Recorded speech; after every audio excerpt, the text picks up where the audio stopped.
India के सामने बहुत बड़ी जीत दर्ज करी है। भाई आपने पहले तो 240 से ऊपर पड़वा दिए है ना, फिर जब बारी आई बैटिंग की तो बैटिंग में भी पूरी तरह से फेल रहे और पाकिस्तान ने मुकाबला बाय द वे 68 रनों से जीत लिया है। आप 175 रन बना पाए, 9 विकेट आपने कहा। शुरुआत से लेकर एंड तक कहीं ना कहीं दिखा कि आप बड़े हिट लगाने की कोशिश किए जा रहे थे। शुरुआत में रॉबिन उथप्पा ने बड़ी ट्राई करी, अंबत्ती रायडू ने बड़ा ट्राई करा, सुरेश रैना बीच में बहुत धीमी पारी, कहीं ना कहीं कह सकते हैं कि जिस पारी की वजह से आप इस मैच के अंदर बहुत ज्यादा पीछे रह गए। लेकिन पाकिस्तान की जो ये चैंपियन टीम जिस हिसाब से खेली आज, मतलब अगर आप लेजेंड्स की बात करें, एक से एक परफॉर्मर थे आपके लिए। जिस हिसाब से अगर बात करें, कामरान अकमल ने बैटिंग करी थी, उसके बाद मिडिल ऑर्डर में भी आपको अच्छा मकसूद से कंट्रीब्यूशन मिला और अच्छा एंड मिला था पाकिस्तान को। हालांकि इंडिया ने लास्ट में जाके थोड़ा बहुत कमबैक कर लिया था आरपी सिंह की बदौलत। आरपी सिंह ने अच्छी खासी गेंदबाजी करा ली थी, लेकिन फिर भी जब पानी बोर्ड में 240 से ऊपर होना तो प्रेशर। सामिन कराम, वर्ल्ड चैंपियन लेजेंड लीग हो रही है जिसमें पाकिस्तानी टीम ने इंडियन टीम को एक बड़े मार्जिन से शिकस्त दे दी है। कामरान अकमल और शर्जील खान ने धुआंधार बैटिंग की, जिसकी बदौलत पाकिस्तान ने 243 रन का हदफ इंडिया के सामने खड़ा कर दिया। इंडियन टीम सिर्फ 175 स्कोर बना सकी। सबसे मज़ेदार वाक़या जो इस मैच में पेश आया वो इरफान पठान को एक ओवर में 25 रन का लगना था। इरफान पठान जो कि बहुत ही ज़्यादा पाकिस्तान के ख़िलाफ़ बोलता है, उसे बहुत ज़्यादा अच्छे तरीके के साथ सबक सिखाया। और दूसरा जो बेस्ट सीन था वो हरभजन सिंह को 2 ओवर में 27 रन का लगाना था।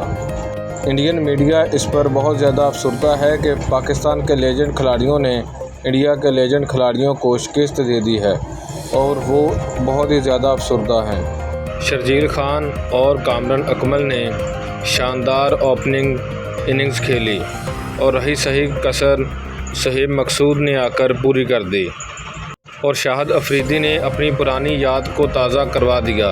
एक बॉल पर 0 स्कोर बनाकर वो स्टेडियम से बाहर चले गए। तो चलिए आपको हम इंडिया का तज्ज़िया सुनाते हैं कि वो इस बारे में क्या कहते हैं। इंडियन मीडिया बहुत ज़्यादा अफसरदा है कि उन्हें शिकस्त का मुंह देखना पड़ा, क्योंकि इंडियन मीडिया को यकीन था कि उनके लेजेंड खिलाड़ी पाकिस्तानियों को हरा देंगे, लेकिन ऐसा नहीं हुआ। एक बड़ी अच्छी बात है कि पाकिस्तान चैंपियंस की टीम अब टेबल के टॉप पे पहुंच चुकी है। भाई वहां पे हम उम्मीदें लगा रहे थे कि भैया हम जीत जाएं, 6 पॉइंट हो जाएंगे हमारे, हम आ जाएंगे ऊपर, इंडिया चैंपियंस की टीम ऊपर आ सकते हैं। लेकिन पाकिस्तान अब टॉप पे आ चुकी है और इस टूर्नामेंट में अच्छा खेल रही है। ऑस्ट्रेलिया भी हरा दी इन्होंने, इंडिया भी हरा दी इन्होंने।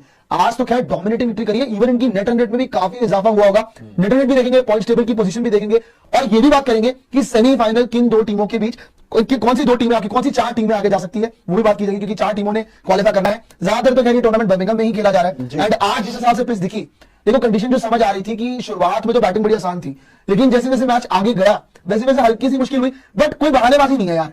पाकिस्तान ने जिस हिसाब से बॉलिंग करी, बहुत बढ़िया बॉलिंग करी। सोहेल तनवीर ने बड़ी अच्छी बॉलिंग करी, सोहेल खान ने बड़ी अच्छी बॉलिंग करी। तो कहीं ना कहीं कह सकते हैं कि proper team effort, proper team performance यहाँ पे पाकिस्तान चैंपियंस की टीम ने दी है और डोमिनेट किया आपको। लेकिन पांडे जी कहाँ रह गए चीज में कमी? कहाँ रह गए की बात नहीं। आज पाकिस्तान की जो ये लेजेंड की टीम थी, इन्होंने बताया कि they are greater than Babar Azam and company. हाँ, मतलब जिस तरीके से उन्होंने खेला, ये 7 जन्म में भी अगर बाबर आजम और उनकी टीम अगर चाह ले तो शायद इस तरीके से परफॉर्मेंस ना कर पाए, क्योंकि डोमिनेटिंग अंदाज में हराया। और 240 बनाने के बाद हमें पता था कि पाकिस्तान की चैंपियंस, मतलब इनकी जो बॉलिंग यूनिट है, जिसमें वहाब रियाज का नाम था, सोहेल तनवीर का नाम था, ये कहीं ना कहीं थोड़ा सा भारी आपके ऊपर पड़ेंगे। और जो बैटिंग से उम्मीद थी कि रॉबिन उथप्पा या अंबत्ती रायडू ऊपर से तेज खेल जाएंगे तो थोड़ा सा एक प्लेटफॉर्म सेट हो जाएगा, वो भी नहीं हो पाया। 2 छक्के वहां पे उथप्पा ने 2 छक्के लगाए थे, वहां पे लग रहा था मोमेंटम स्विच हो रहा है, वहीं पर विकेट आ गया।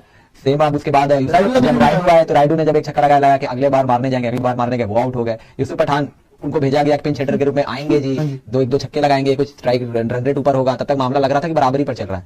तो रैना भाई साहब ने सोचा कि चलो मेरे से रन नहीं बन रहे तो सामने वाले बैटर को रन आउट करा दिया जाए। और ऊपर से यूसुफ पठान भाई, मतलब यूसुफ भाई ने इतना कैजुअल ले लिया कि बॉल ही देखते रह गए फील्डर को कि वो क्या कर रहा है। भाई आप अपने रन की तरफ नहीं कर पाया, मतलब कुछ समझ में नहीं आया कि करना क्या चाह रहे थे। तो कहीं ना कहीं से मतलब लग भी नहीं रहा था इंटेंट। युवराज जब तक आया बैटिंग करने तब तक गेम बहुत हाथ से निकल चुका था।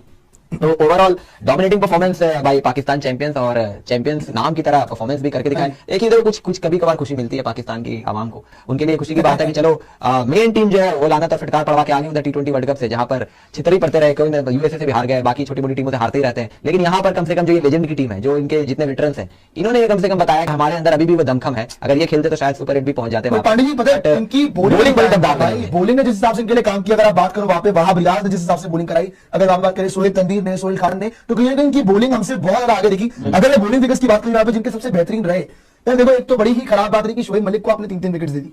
शोएब मलिक बीच में आ रहे थे, आपकी विकेट लेके जा रहे थे, आप पोजीशन कर रहा था। अभी भी अगर बात करें वहां रियाज ने पांडे जिस हिसाब से यॉर्कर्स नहीं करी है, आपको उनकी यॉर्कर्स नहीं समझ आ रही थी, आपको उनकी वेरिएशंस नहीं समझ आ रही थी। इवन सोहेल खान, सोहेल तनवीर जिस हिसाब से शुरुआत में गेंदबाजी करा रहे थे, बहुत सारी हीरो थे पाकिस्तान चैंपियंस की इस जीत में। कामरान अकमल की बात करें, शर्जील की बात करें, जिस हिसाब से वो जो कहीं ना कहीं कह सकते हैं ना कि ओपनिंग पेयर में जब को स्टार्ट देनी थी, मेरे ख्याल 145 रन की वो पार्टनरशिप थी। तो वो जब देखो मेरे हिसाब से मैंने पहले ही बोल दिया था मैच शुरू होने से पहले कि ऑन पेपर, और मुझे लग रहा है कि यहाँ पे आप थोड़ा सा पीछे हो, बट लेकिन इतना पीछे हो ये मैंने नहीं सोचा था कि आप स्किल सेट में इतना ज्यादा बिल्कुल ही खराब परफॉर्म कर दोगे।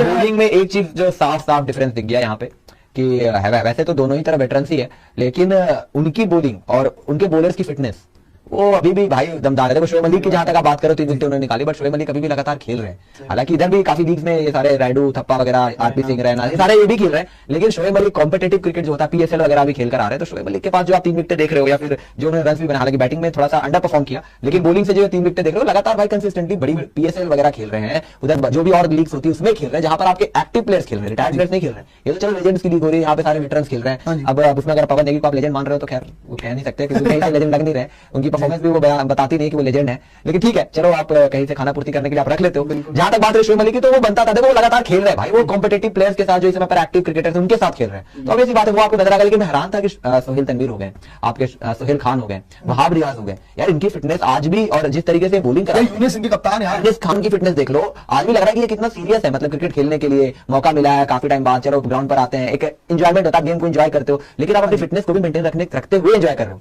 और ये बड़ी अच्छी बात लगी। जहां तक हमारी बॉलिंग की बात है तो आप आरपी सिंह देख लें, जब आरपी सिंह बॉलिंग कराने आए थे ऐसा लग रहा था कि पता नहीं 100-110 गिर रही है। इरफान पठान ट्वीट कर लेते हैं, लेकिन जब बॉल हाथ में आती है तो 6 गेंदों पे 25 खाते हैं, बैटिंग करने आते हैं तो 8 गेंदों पे 15 बना के जाते हैं। तो खैर देखो फिटनेस वाइज कहना पड़ेगा हमारे वाले जितने थे मजे करने गए, एक्सरसाइज मतलब जो भी है फिटनेस पे इतना ध्यान नहीं, फिटनेस पे ध्यान वो कम से कम 2 छक्के, सोहेल खान ने 2 छक्के खाए, तीसरी को स्लो रन डाली, फंसा दिया रॉबिन उथप्पा को। आपके वहां पे 2 छक्के खा रहा है, आपका 4 बॉलों पे 10 रन मिनिमम, हर ओवर में जो आ रहा है छक्के खा रहा है, हर ओवर में जो आ रहा है चौके खा रहा है, किसी को फर्क नहीं पड़ रहा, कोई वेरिएशन डाल लो, कुछ एक्स्ट्रा ऑर्डिनरी ट्राई आउट कर लो, बस एंजॉय कर रहे थे गेम सीरियसनेस। बट लेकिन एक बात है, पॉइंट्स टेबल पे आने से पहले दुबे जी से भी ये बात करना चाहूंगा क्योंकि परफॉर्मेंस की आपको भी बड़ी उम्मीद थी कि इंडियन टीम इसको चेस कर लेगा, इंडिया चैंपियन इसको चेस कर सकता है, और उस टाइम में मैं ये कह रहा था कि देखो जब बोर्ड पे लग गए 240 तो वैसे कहानी हो जाती है मुश्किल, क्योंकि टारगेट का दबाव कहीं ना कहीं आपके दिमाग में होता है। रॉबिन उथप्पा, अंबत्ती रायडू ट्राई कर रहे थे, बहुत ट्राई मार रहे थे, बॉल एफर्ट मार रहे थे, लेकिन वहां पे ऐसा लग रहा था कि यार परेशान ही बोले बाबा फंस रहे। अच्छा रॉबिन उथप्पा को देखो कितनी बढ़िया कमबैक हुई थी बैटर सोहेल की।